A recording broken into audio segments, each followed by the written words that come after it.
Pai do Senhor, irmãos. Pai do Senhor, irmãos. Amém.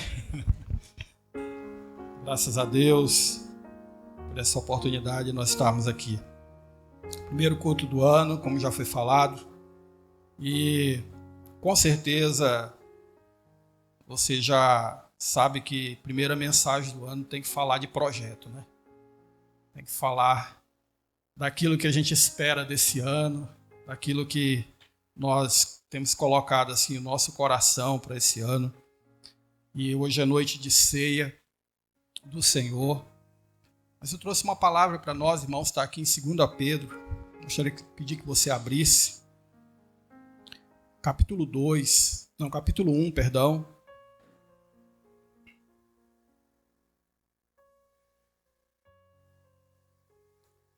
Segunda carta de Pedro, capítulo 1. A partir do versículo 1.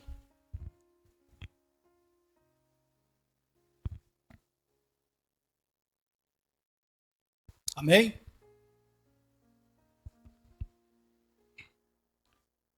Simão Pedro, servo e apóstolo de Jesus Cristo, aos que conosco obtiveram fé igualmente preciosa, na justiça do nosso Deus e Salvador Jesus Cristo. Graça e paz vos sejam multiplicadas no pleno conhecimento de Deus e de Jesus nosso Senhor. Visto como pelo seu divino poder nos têm sido doadas todas as coisas que conduzem à vida e à piedade, pelo conhecimento completo daquele que nos chamou para a sua própria glória e virtude, pelas quais nos têm sido doadas as suas preciosas e muito grandes promessas, para que por elas vos torneis coparticipantes da natureza divina, livrando-vos da corrupção das paixões que há no mundo. Por isso mesmo, vós, reunindo toda a vossa diligência, associai com a vossa fé a virtude, com a virtude o conhecimento, com o conhecimento o domínio próprio, com o domínio próprio a perseverança, com a perseverança a piedade, com a piedade a fraternidade, com a fraternidade o amor. Porque estas coisas existindo em vós, e em vós aumentando, fazem com que não sejais nem inativos, nem infrutíferos no pleno conhecimento de nosso Senhor Jesus Cristo. Pois aquele a quem estas coisas não estão presentes é cego, vendo só o que está perto, esquecido da purificação dos seus pecados de outrora. Por isso, irmãos, procurai com diligência cada vez maior confirmar a vossa vocação e eleição, porquanto, procedendo assim, não tropeçareis em tempo algum, pois desta maneira é que vos será amplamente suprida a entrada no reino eterno de nosso Senhor e Salvador Jesus Cristo. Amém? Um texto muito especial para nós, irmãos. Nós vivemos numa época em que nem os alunos da rede pública escapam de fazer projeto de vida, né? Quem tem aí filhos ou conhece sabe que hoje é uma obrigação você ter uma ideia do que vai fazer do seu futuro. Quando a gente aceita Jesus, nós passamos por algumas dificuldades e algumas dúvidas logo no começo da nossa fé. E algumas delas são relacionadas exatamente a não sabermos o que vai ser do futuro. Como nós vamos viver essa fé, como nós vamos superar os desafios e para onde nós vamos guiar a nossa vida, uma vez em Cristo. E ali nós percebemos que, como crianças, o próprio Pedro fala sobre isso, nós estamos sem consciência, sem maturidade para tomar decisões muito sérias na nossa vida. Então, isso é compreensível, irmãos, porque, de fato, quando uma pessoa recebe a Cristo como Salvador, ela é como um bebê na fé. Ela é como uma criança. E ela depende completamente dos pais. No caso daquele que aceitou Jesus como seu Salvador, depende de Deus para saber o que vai fazer do seu futuro. Quando nós somos assim, pegos pela dúvida, pelo medo, e às vezes nem somos mais novos convertidos, nós ainda temos dúvidas sobre o que vamos fazer do futuro, nós temos que lembrar que antes mesmo que o mundo fosse criado, O nosso Deus, quando pensou em nos regenerar, em nos transformar em novas criaturas, Ele já tinha um projeto de vida para nós.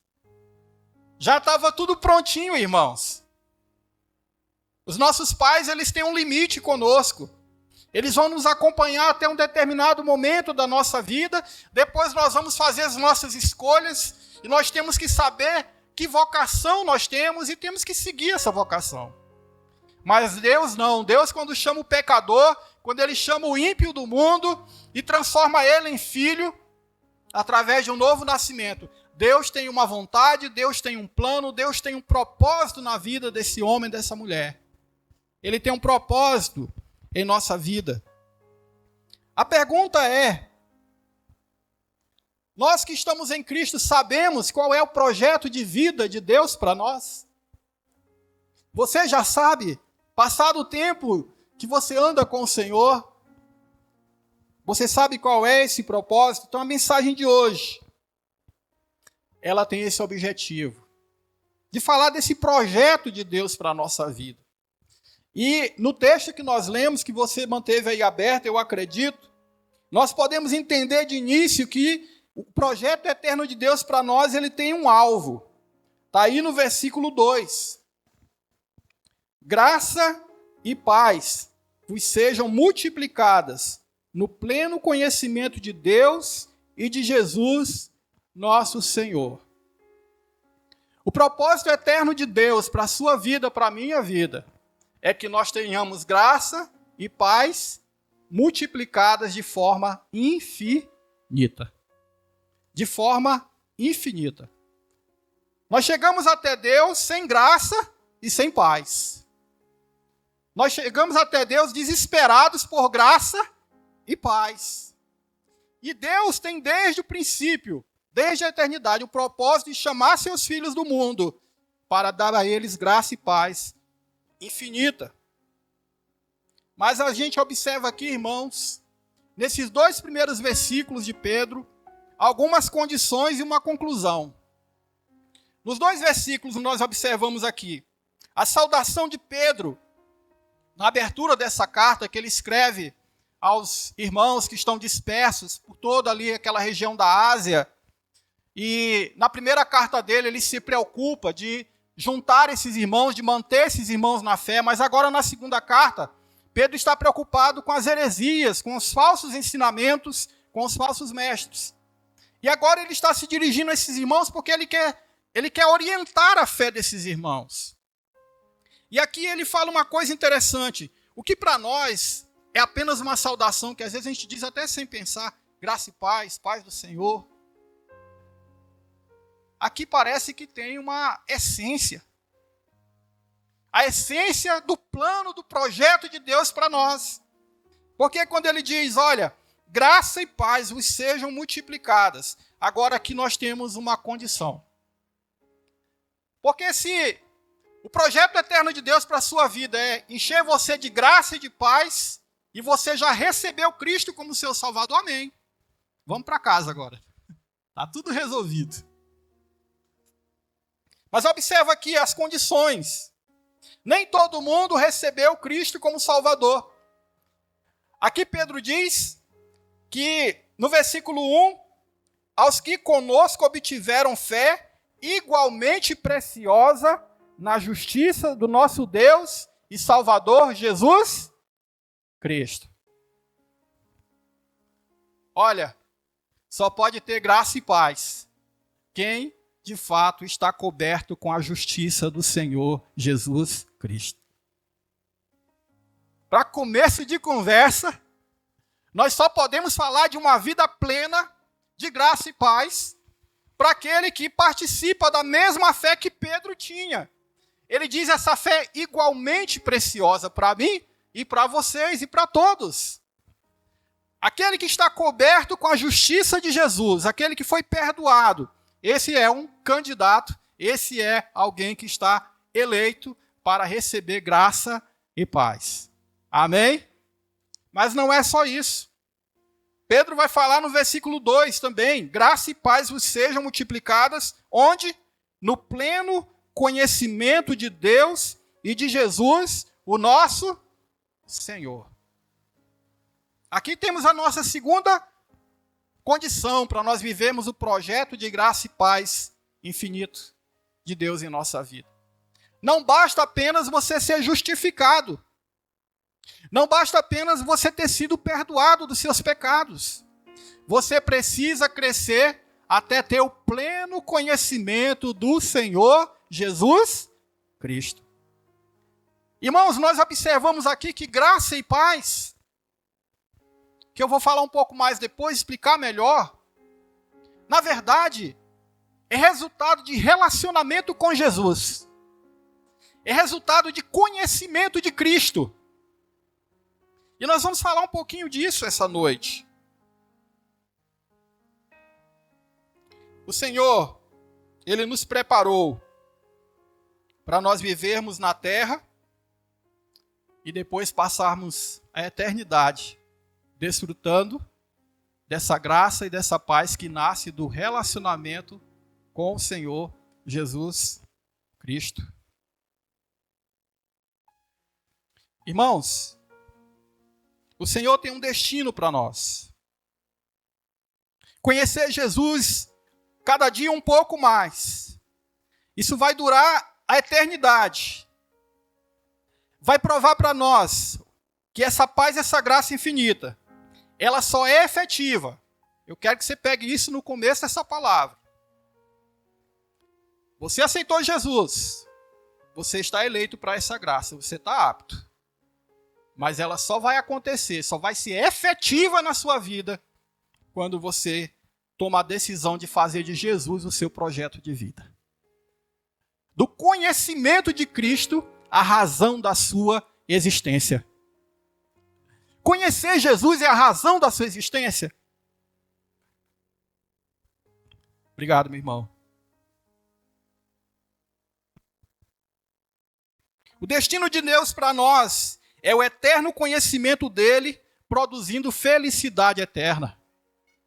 Esse é o destino do Senhor para nós. E como eu disse antes, se você está apto para isso, se você recebeu a Cristo, amém.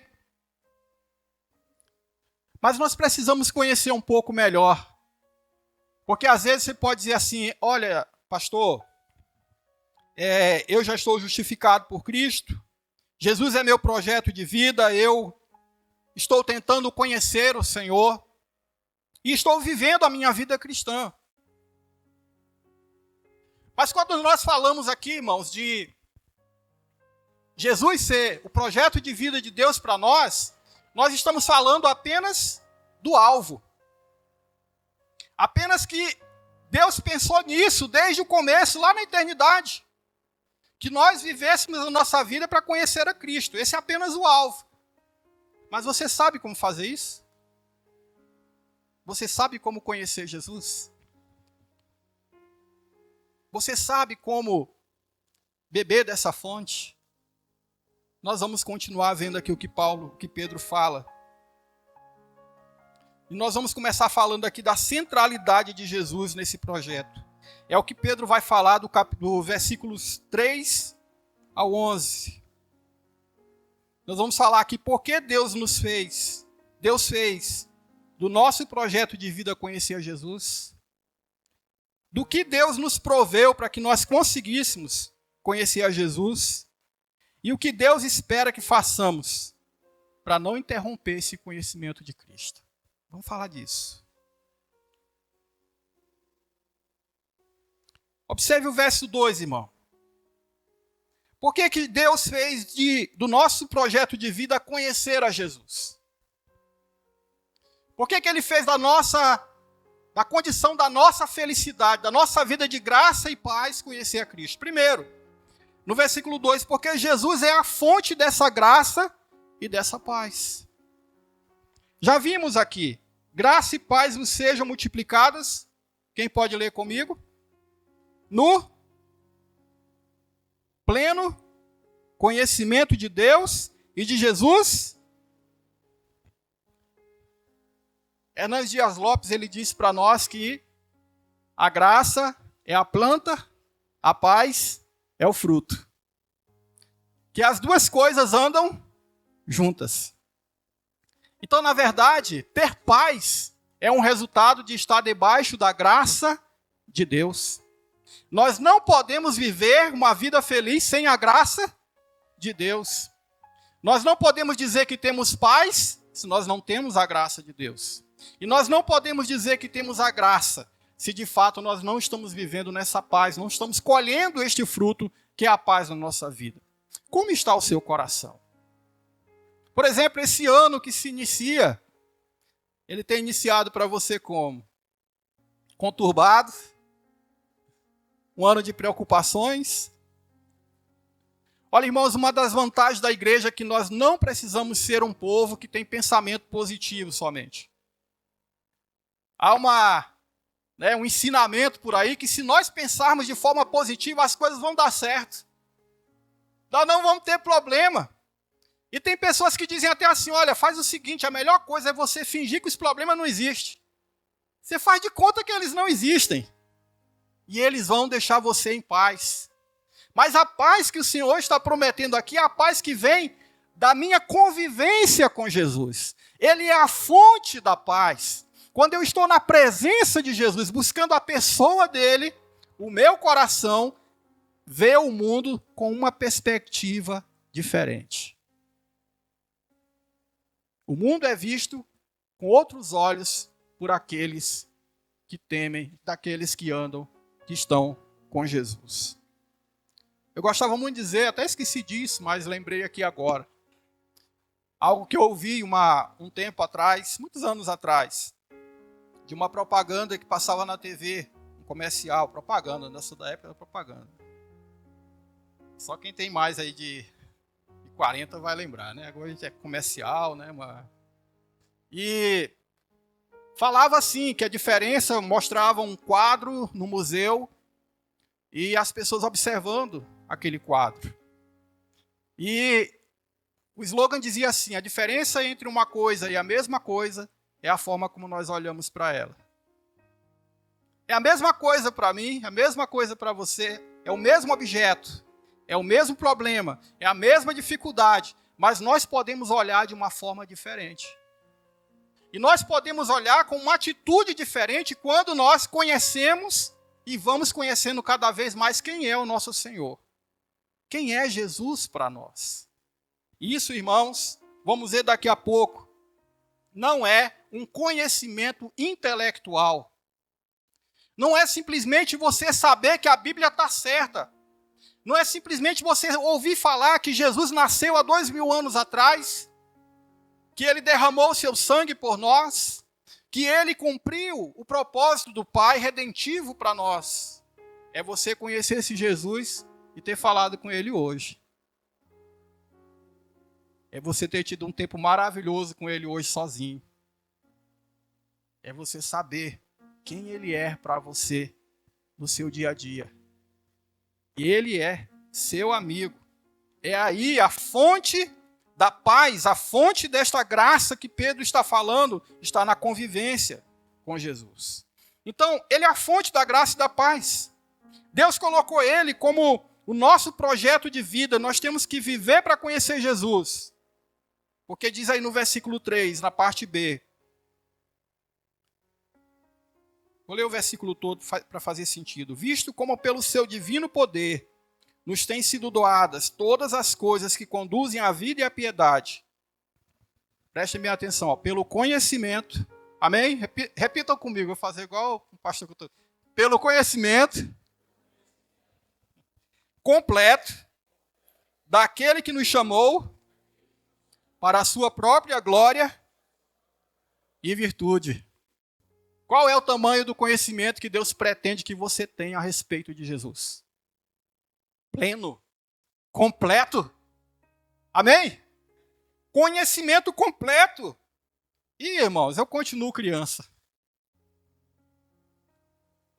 Eu continuo um bebê.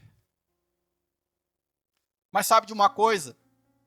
Por mais humilde que essa frase pareça, o propósito de Deus para nós é que nós cresçamos. Ele está aberto para isso.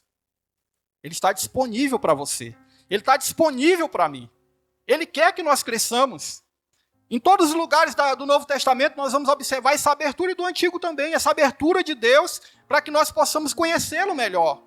Então Deus expõe Jesus para nós pelo conhecimento completo daquele que nos chamou para a sua glória, sua própria glória e virtude. Jesus é colocado como nosso alvo de vida, como nosso projeto de vida por Deus. Por quê? Porque Deus nos chamou para a sua própria glória e virtude. Imagina, irmão, chamar alguém pecador como você, alguém pecador como eu, sendo Deus, chamar para perto. Que coisa estranha. Que coisa difícil. Deus conviver comigo. Mas Deus nos chamou para a sua própria glória e virtude. Ele nos chamou para estarmos perto dessa virtude, perto desta glória. A consequência natural é o quê? Nos expor a Cristo, para que nós possamos nos aproximar desta glória. Então ele coloca Jesus como alvo da nossa vida, porque ele tem um propósito, nos deixar perto da sua glória. Quanto mais conhecemos a Jesus, mais nós vemos a Deus, porque ele é Deus. Ele disse, eu e o Pai somos um. Aqueles discípulos conseguiram conviver com Jesus 3 anos, sem perceber que eles já estavam convivendo com Deus. Era homem, mas era também Deus. Era homem, mas as suas obras eram perfeitas. Era homem, mas ele não tinha pecado algum. Era homem, mas ele pôde dizer assim, como assim? Mostra-me o Pai. Quem vê a mim, vê o Pai. Por isso que o Pai elege Jesus como teu projeto de vida, como meu projeto de vida. É o propósito dele que nós o conheçamos. Porque quanto mais nós conhecemos a Cristo, mais nós conhecemos o Pai. Esses 2 versículos, o 3 e o 5, ele nos mostra que nós observamos aqui que uma palavra se repete, conhecimento. Versículo 5 fala assim, por isso mesmo, vós, reunindo toda a vossa diligência, associai com a vossa fé a virtude, com a virtude o conhecimento. E já vimos aqui também que ele está no versículo 2, está no versículo 3. E essa palavra, conhecimento aqui, também Hernando Dias Lopes diz uma coisa interessante, ela é usada, gipnosis, em vez de gnoses. 2 palavras para conhecimento. Mas eu vou explicar a diferença. Gipnosis é quando essa palavra fala de um conhecimento abstrato. É mais ou menos como estudar matemática. Estudar história, estudar português. Você estuda a Bíblia, você lê a palavra de Deus, mas ela é um livro de conhecimento. É um livro para treinar o seu intelecto, para definir você religiosamente. Mas quando fala, isso é gnosis, é esse conhecimento mítico, esse conhecimento que serve apenas para outros propósitos. Mas quando a palavra é usada, como é usada aqui, que é a palavra epignosis, não é um conhecimento abstrato, fala de um conhecimento particular e experimental. Então, quando a palavra está dizendo para você conhecer Jesus, está dizendo para você experimentar Jesus. Aleluia. Todo dia. Todo dia. Olha, irmãos, nossa fé não é baseada em sentimentos. Mas eu vou dizer uma coisa para vocês. É muito bom estar orando ao Senhor e sentir a presença dEle. É muito bom. É muito gostoso. No dia que eu vou para o tempo de oração e não é assim tão fantástico, não vem lágrimas, não vem uma pulsação, não vem aquela graça. Eu não vou dizer assim, Deus não está comigo. Porque eu não vivo pelos sentimentos, eu vivo pela fé. Mas eu não vou me acostumar com isso nunca. Eu sempre vou pedir, Senhor, eu quero mais da tua presença. Eu quero mais da tua presença na minha vida. Eu quero te conhecer de forma experimental. Eu não quero a experiência dos outros. Eu quero conhecer o Senhor pessoalmente. E, irmãos, é bíblico, é isso que essa palavra significa. Jesus quer ser conhecido de forma pessoal por nós. Deus nos chama para conhecer a Jesus, não intelectualmente, mas de modo pessoal, da forma como ele se revela na sua palavra. Por último, por que Deus coloca Jesus como nosso alvo, nosso projeto de vida? Versículo 4, porque Deus nos chamou para nós sermos, preste muito atenção nisso. Você foi chamado, eu fui chamado, para nós sermos coparticipantes da natureza divina. Essa palavra costuma até, às vezes, ser mal interpretada. Alguém talvez pense assim que Deus está nos chamando para nós sermos absolvidos pela natureza dele e sumirmos no além. Isso quem prega é o Espiritismo. O Espiritismo que acredita que a pessoa evolui até ela desaparecer no nada. De tão perfeita que ela é. Mas não. Esse Deus que nos chama para um relacionamento, ele não quer nos fazer desaparecer. Pelo contrário, ele quer fazer com que nós cresçamos, para nós termos consciência do nosso relacionamento com ele cada vez mais forte. Então ele está nos chamando para nós sermos coparticipantes da natureza dele. Por isso, irmãos, o primeiro projeto de Deus na sua vida foi transformar você daquele que estava perdido, daquele que era ímpio e inimigo e estava debaixo da ira de Deus, transformar você em filho e filha de Deus. Você nasceu de novo. Você é uma nova pessoa. Você foi alcançado pelo Senhor. Por quê? Porque você foi transformado como um coparticipante da natureza divina. Você era carnal, agora você é espiritual. Como Deus é espírito, você também é espiritual. Você também agora tem uma visão espiritual, você vive num reino espiritual, você está no mundo, mas não é desse mundo. Você é guiado por mandamentos que não estão na Constituição, que não está na cartilha dos seus pais, que eles educaram você. Talvez até esteja, se você teve pais crentes que lhe ensinaram a palavra de Deus. Mas nós somos diferentes porque nós fomos feitos espirituais. E eu gostaria de tomar a liberdade de abrir aqui 1 João, que está logo depois dessa carta. Capítulo 3, versículos 1 ao 3. Olha, irmãos, que bênção. Às vezes a gente não tem ideia de como nós somos especiais, sim, aos olhos de Deus. Olha o que diz aqui. Vede que grande amor nos tem concedido o Pai. Você é filho de Deus? Filha de Deus? Então aquele que nasceu de novo é filho de Deus. Vede que grande amor nos tem concedido o Pai, a ponto de sermos chamados filhos de Deus. E de fato somos filhos de Deus. Por essa razão, o mundo não nos conhece, porquanto não conheceu a Ele mesmo. Amados, agora somos filhos de Deus. E ainda não se manifestou o que haveremos de ser. Sabemos que quando ele se manifestar, seremos semelhantes a ele, porque haveremos de vê-lo como ele é. Aleluia. Você não vai ser mais o que você é quando Jesus voltar. Eu não vou ser mais o que eu sou. João disse que a gente não sabe como é que vai ser essa transformação, que nós seremos. Mas ele aponta, nós seremos conforme o projeto que Deus teve desde o princípio, nós seremos como Jesus é. Como Jesus é. Por isso que ele colocou Jesus nesse caminho para nós. Com quem se parecerá aquele cujo objetivo é ser como Jesus, no dia que Jesus voltar?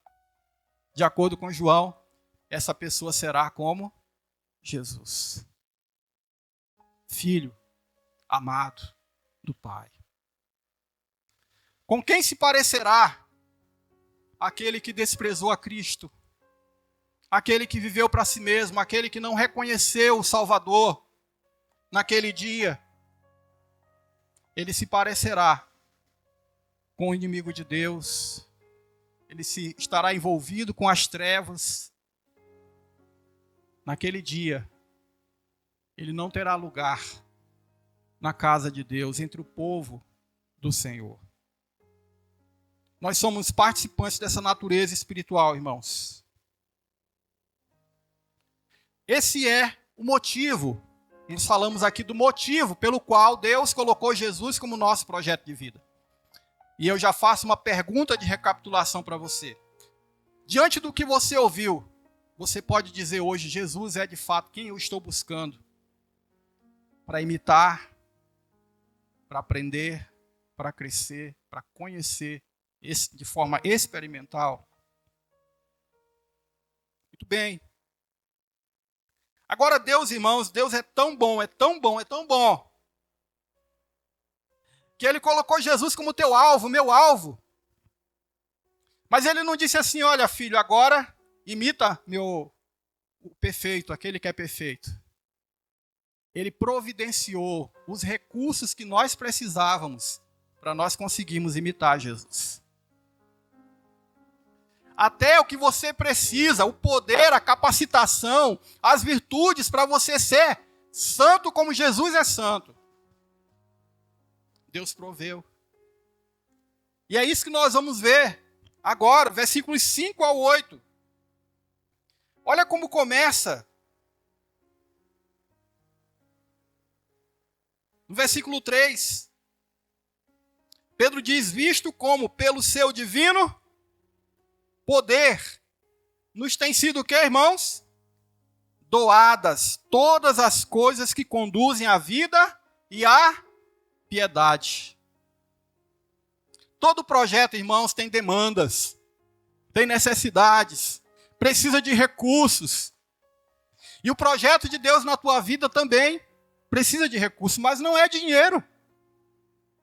Para nós vivermos uma vida de virtude e piedade, da forma como Deus deseja nessa terra, uma vida piedosa, uma vida devota, uma vida de fato vivida na fé e não apenas no conceito. Para a gente fazer isso, nós precisamos de quê? Das nossas forças, ser supridos pelo poder de Deus.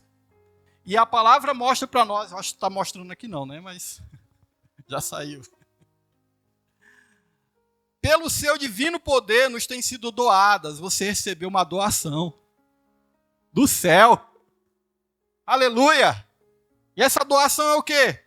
Todas as coisas que conduzem à vida e à piedade. Então estão disponíveis para nós tudo o que a gente precisa para vivermos conforme Jesus, o conhecimento que nós temos dele. Também aí no versículo 4, confirma isso. Pelas quais nos têm sido doadas as suas preciosas e muito grandes promessas. E aí então ele diz, para que por elas os torneis coparticipantes da natureza divina. E a partir daqui Pedro vai nos mostrar uma lista desses recursos. E eu gostaria que você pensasse assim, tipo numa corrente. Como é uma corrente? A corrente é feita por elos. E esses elos estão agarrados um ao outro, e um após o outro. Essas virtudes que nós vamos ver aqui, irmãos, elas precisam estar em nossa vida.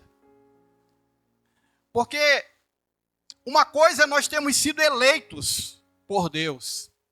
Na sua primeira carta, Pedro começa ela dizendo que nós fomos eleitos pela presciência de Deus. Deus já conhecia você, Deus já me conhecia. Então ele vem e nos chama para o seu caminho. E aqui estamos nós. Mas, irmãos, as nossas obras, como o pastor falou aqui no final do ano, as nossas obras mostram se a nossa eleição é verdadeira. E nós podemos identificá-las nesse conjunto de virtudes que nós vamos ver agora, rapidamente. Pedro, ele diz para nós reunirmos toda a nossa diligência, no versículo 5, e associar com a nossa fé, o quê? A virtude. Eu não vou pregar sobre cada um dessas virtudes aqui, desses elementos, irmãos. Mas tudo começa com a fé, porque sem fé é impossível agradar a Deus. Sem fé você não vai conseguir crescer no conhecimento de Cristo. Então, se você tem essa fé, que é a fé salvadora, que é a fé da confiança em Deus, que é a fé que faz você caminhar como um cristão até o fim da sua vida, amém. Mas só que não basta ter fé. Tiago vai dizer o quê, irmãos? Que fé não é o bastante, porque a fé nos diz que Deus existe. Mas somente saber que Deus existe não é suficiente. Senão seria o bastante para o diabo. Seria o bastante para os demônios que sabem que Deus existe e tremem diante dele. Então nós temos que associar, nós temos que pegar esse elo da fé. Quem crer no Senhor de todo o seu coração? Amém? Então você tem esse elo da fé. Só que agora você tem que emendar ele com outra coisa. Você tem que unir a fé à virtude. Ele já falou aqui antes que Deus nos chamou para a sua própria glória e virtude. É a santidade de Deus. É a pureza de Deus. Ele fala aí no final do versículo 4, é estar separado das contaminações desse mundo. Então você tem que juntar a sua fé que você tem em Deus e tem que começar a trabalhar a santidade na sua vida. Mas não é apenas isso. Você tem que pegar também e associar a esses dois elos, a fé e a virtude, o conhecimento. Já vimos que esse conhecimento aqui não é só intelectual, é vivencial. Olha que coisa boa, imagina uma congregação aqui de irmãos com essas virtudes. Estão conhecendo a Jesus de forma experimental. Estão desenvolvendo esta virtude. Mas junta esse conhecimento a quê? Ao domínio próprio. Nós temos um exemplo, né, na Bíblia de alguém que teve muito conhecimento e sabedoria, mas não teve domínio próprio. Uma das coisas, quando a gente começa a conhecer a Deus, irmãos, às vezes nós pecamos, e é por isso que é o Espírito Santo que iluminou essa palavra. Cada elo dessa corrente, ele vem depois do outro mesmo. Ele está falando para você associar o conhecimento a quê? Ao domínio próprio. Muitas pessoas se perdem, porque quando elas começam a saber um pouquinho, elas se orgulham e se afastam de Deus. Elas começam a fazer o que a palavra reprova no livro de Provérbios, que nós não devemos ser sábios aos nossos próprios olhos, mas nós devemos temer ao Senhor. E quantas pessoas têm fé, têm virtude, depois une o conhecimento e se perde por não ter domínio próprio. Ela diz, agora eu sou o Senhor da minha própria vida. Eu já sei. Eu acho que a frase era mais ou menos o seguinte, que ficava num quadro que o Ney gostava de mencionar, né? Um quadro uma frase bem curta, na casa dele. A frase dizia assim, eu não sei. Eu não sei. Às vezes a gente sabe demais, irmãos. A gente sabe tudo. A gente tem resposta para tudo. E às vezes nós não estamos buscando o Senhor. E aí nós estamos errando. E nós estamos percebendo que a nossa carne está vencendo porque não há domínio próprio. Porque nós precisamos associar ao conhecimento o domínio próprio. Mas não somente isso. Eu disse que não ia pregar sobre cada palavra. Você tem que associar o domínio próprio à perseverança. Você já alcançou uma posição espiritual forte na sua vida hoje? Você está bem? Sabia que você tem que ficar bem até o final? Eu não sei quantos anos você tem, eu não sei quantos anos eu tenho de vida. Mas eu sei de uma coisa, eu tenho que morrer crente.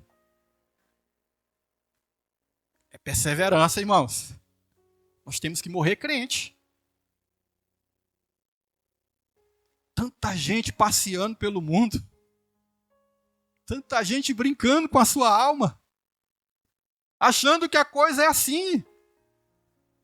Mas, irmãos, não tem esse espaço na palavra. E a palavra fala de perseverança.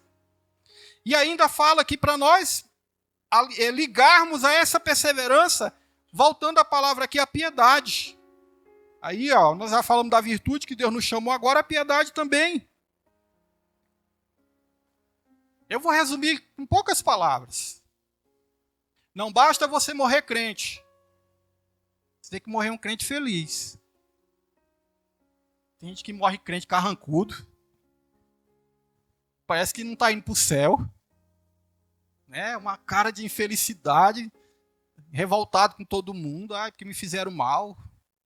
Irmãos, a piedade, como eu falei, a fé está funcionando. É isso, basicamente. Eu oro, eu leio a palavra, escuto Deus, eu perdoo, eu abençoo, eu evangelizo, minha fé está funcionando. Eu sou uma pessoa que estou vivendo a minha fé. Essa é uma pessoa piedosa. E você precisa ligar a piedade à fraternidade. Esta palavra significa amar os seus irmãos da igreja como você amaria seus irmãos de sangue. Misericórdia, alguns vão dizer, né? Mas é um amor ainda maior, irmãos. Porque as alianças que nós temos nessa terra, elas acabam quando a gente morre. Mas aquelas que nós fazemos com nossos irmãos em Cristo, elas vão permanecer eternamente. Eternamente. Elas não vão ser desfeitas pela morte. Porque se você morre com alguém ao seu lado que é cristão, que realmente aceitou Cristo, está vivendo para Cristo, pode ter certeza que no dia da ressurreição, ele estará lá junto com você para viver essa eternidade. Então Pedro está dizendo aqui o seguinte, e é muito interessante porque tem pessoas que são tão santas e tão piedosas que elas não gostam dos outros. Era muito comum na história da igreja acontecer isso. A pessoa, quanto mais ela se achava santa, mais ela se isolava. Ela achava uma caverna para morar, um mosteiro, ia virar monge, alguma coisa assim. E quando você perceber que você está ficando tão santo que você não quer vir na igreja, porque você vai encontrar os irmãos, são muito chatos, pecadores, né? Aqui não acontece isso, graças a Deus. Mas se você perceber que a sua santidade deixa você longe dos outros, entenda, essa não é a santidade que Deus está falando, não é a piedade que Ele está falando.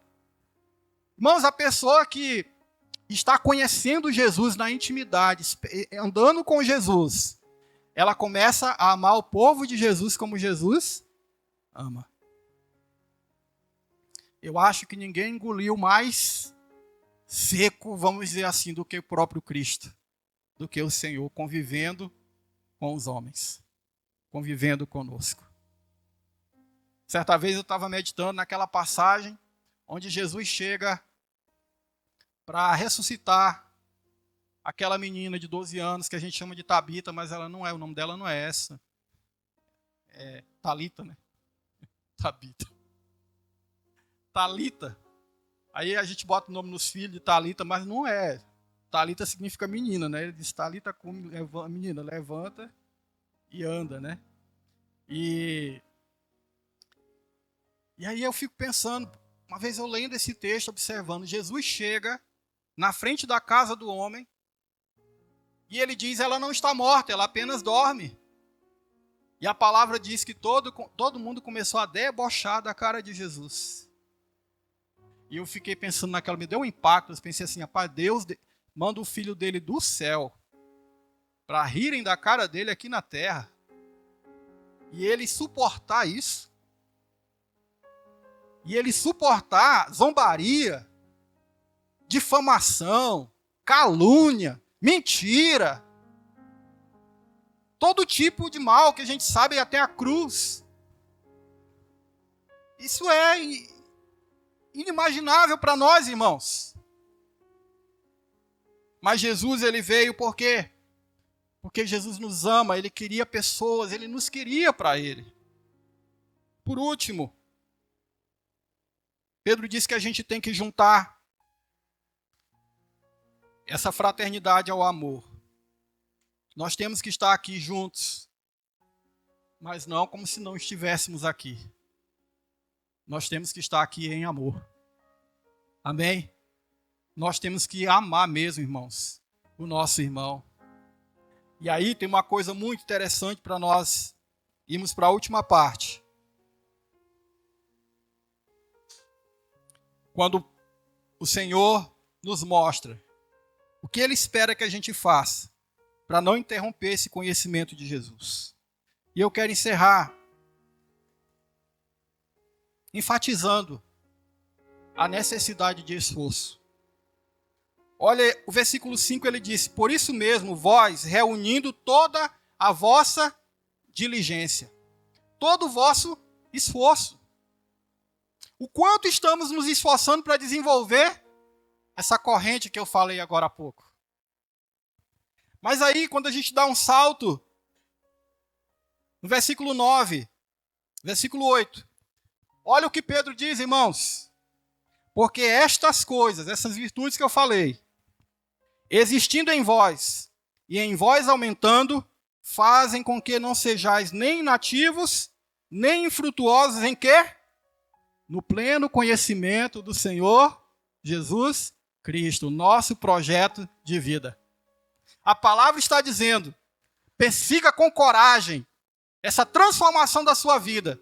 Enquanto você está fazendo isso, você está conhecendo Jesus. Enquanto você está fazendo isso, Jesus está se revelando para você. Enquanto você está fazendo isso, você está cumprindo o projeto eterno de Deus para você. E sabe qual é o resultado disso? Uma vida de paz e graça multiplicada eternamente, infinitamente. Versículo 9. Uma repreensão forte. Pois aquele a quem estas coisas não estão presentes é cego, vendo só o que está perto, esquecido da purificação dos seus pecados de outrora. Por isso, irmãos, procurai com diligência cada vez maior confirmar a vossa vocação e eleição, porquanto, procedendo assim, não tropeçareis em tempo algum, pois desta maneira é que vos será amplamente suprida a entrada no reino eterno de nosso Senhor e Salvador Jesus Cristo. Pedro não está falando que são as obras que nos salvam, mas ele está dizendo, irmãos, que o caminho vai ficar mais fácil, que a nossa entrada no reino de Deus vai ficar mais fácil, se nós estivermos vivendo o projeto de Deus para a nossa vida. E qual é o projeto de Deus? Qual? Viver para conhecer o nosso Senhor de forma experimental. Quem não frutifica, irmãos, nesse projeto fica cego. Eu falei, e vou encerrar com isso, eu falei no começo da mensagem, que quando nós aceitamos Jesus, ficamos meio perdidos, porque nós não sabemos que direção nós vamos tomar. Mas ali, irmãos, é porque nós éramos novos convertidos. É porque nós éramos bebês na fé. E um bebê não tem entendimento. Esse entendimento vem aos poucos. Mas quando você está há muito tempo como crente, e você não desenvolve o projeto de vida de Deus para você, você vai ficando cego. É diferente. Agora você se sente perdido nesse mundo, você se sente sem rumo nesse mundo, não é porque você é infantil na sua fé, mas é porque você não está desenvolvendo o seu relacionamento com Jesus. E a consequência é, você vai perdendo a visão das coisas de Deus. E você vai começando a ver só o que está acontecendo com você aqui e agora. Você não consegue mais ver no horizonte. Não consegue mais ver na eternidade. Não consegue mais ver o todo. E as portas do céu parecem que estão ficando cada vez mais fechadas para você. Mais difícil o caminho. Mas Pedro diz que aqueles em quem tem essas coisas aqui, cresce. Irmãos, está amplamente suprido tudo o que é necessário para essa entrada no reino de Deus, nosso Senhor Jesus. Amém? Quero pedir que você fique em pé, por favor. Vamos orar. Faça desse ano um ano diferente. Aproveita aí aquilo que Deus está fazendo na sua igreja, fazendo nesse lugar, nas nossas vidas. E diga, Senhor Jesus, eu quero terminar 2024 te conhecendo muito mais. E eu vou dizer, irmãos, é uma fonte inesgotável. Graça e paz vos sejam multiplicadas no conhecimento do Senhor Jesus Cristo. Amém? Feche os seus olhos. começa a orar.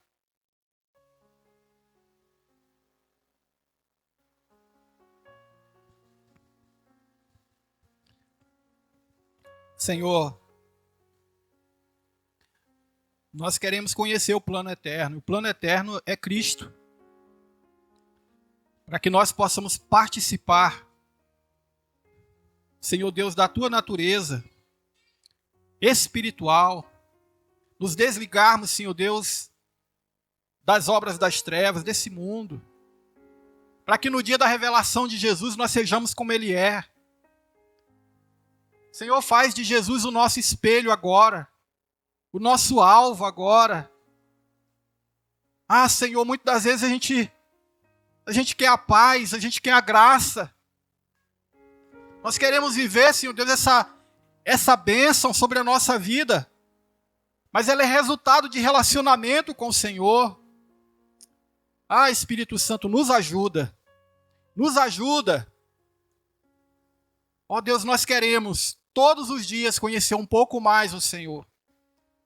Senhor, se nós estamos cegos, se a falta de vida prática, se a falta de experiência na fé, se a falta dessas virtudes que nós falamos aqui, que estão na Tua palavra, se nós não temos associado a nossa fé, o amor, a fraternidade, o domínio próprio, a virtude, a piedade, o conhecimento, ó Deus, e ficamos cegos por isso, abre os nossos olhos nessa noite em nome de Jesus.